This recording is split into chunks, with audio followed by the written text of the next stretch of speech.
So Terence Crawford is no longer undisputed champion at welterweight, as the IBF have stripped him of their title.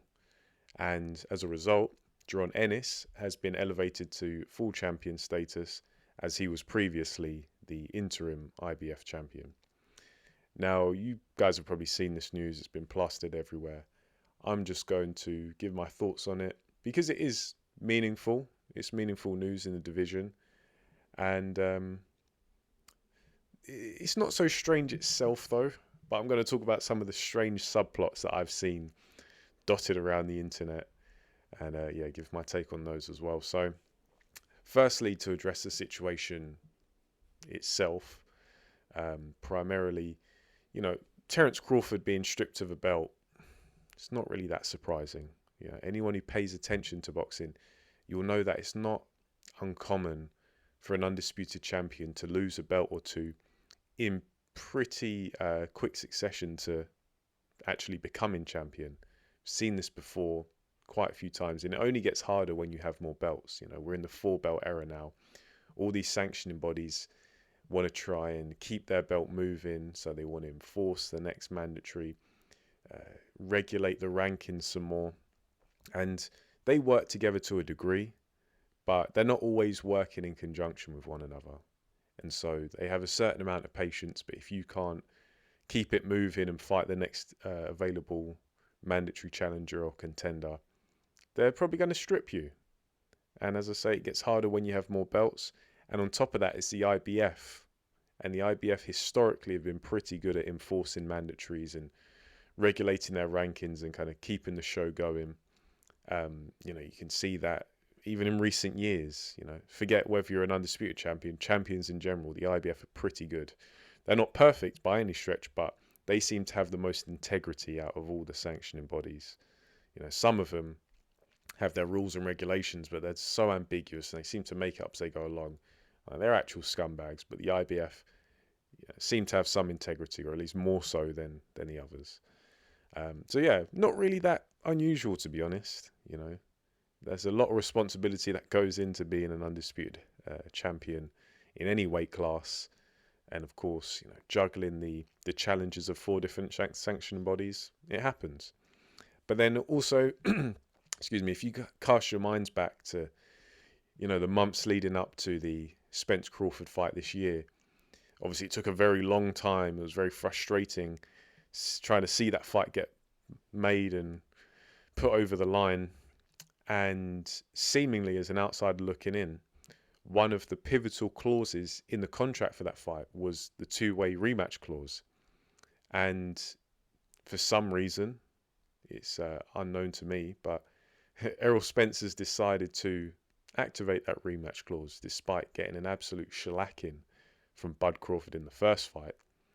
I don't know why that rematch is happening. I don't know why Spence would activate it, because he got his ass handed to him badly. But, fighters do things, their teams want them to do things. It looks as if that rematch may happen, but whether it does or it doesn't, that's the saga that Terence Crawford is currently tied up in. And he signed the contract knowing that there was a 2-way rematch clause. It's frustrating, it's annoying, it's kind of predictable, but it's just what happens in boxing these days, as annoying as it is. These fighters, they want insurance policies in the form of rematch clauses. And Terence Crawford, he signed that contract. It looks like he's going to have to honour that rematch clause. And like we've seen so many times before, those rematch clauses aren't always tolerated by the sanctioning bodies, and they will just strip you. If you can't honour the mandatory challenger for our belt because you're fighting a rematch that you've been tied up into, sorry, but you're going to have to lose a belt. Not to say that it's like that across the board. As I say, these sanctioning bodies, they can be quite inconsistent. I think a lot of it comes down to how much money you pay them in sanctioning fees and that kind of stuff. Like, oh yeah, we've got a mandatory for you, but if your fight with your rematch with so and so is going to make a lot of money, then we'll let you keep the belt for obvious reasons. You know how these things are. But some of the subplots, let's talk about those. Um, I've seen these dotted around the internet. They seem to have just materialized out of thin air.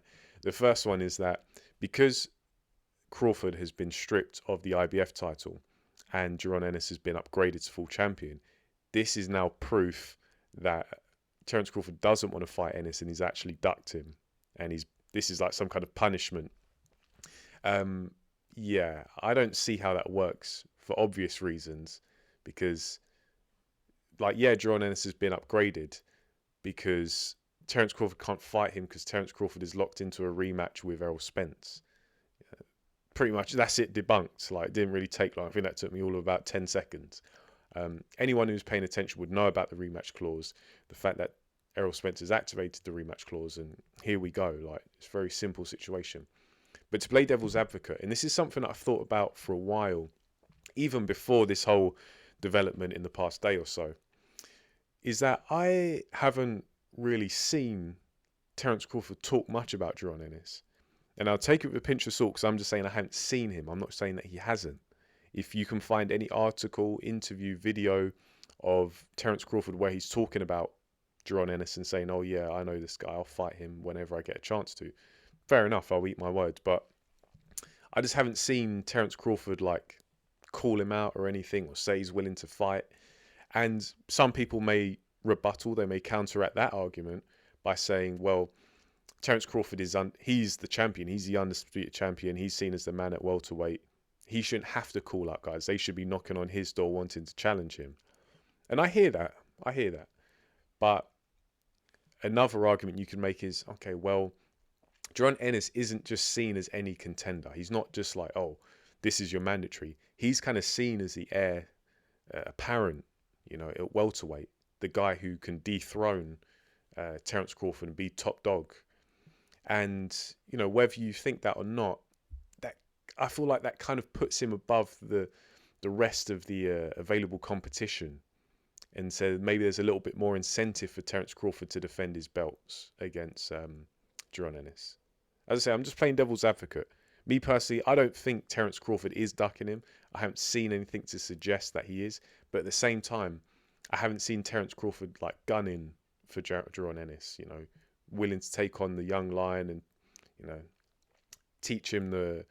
show him the ropes kind of thing. So, as I say, I'm not saying that Bud is ducking him. I just think that I'm just saying that I haven't seen much of Bud talking about him, but that's not the be all and end all. I want to see the fight. I'd much rather see Bud Crawford fight Jaron Ennis. I don't want to see that Spence rematch. I think it's pointless. I think it's absolutely pointless.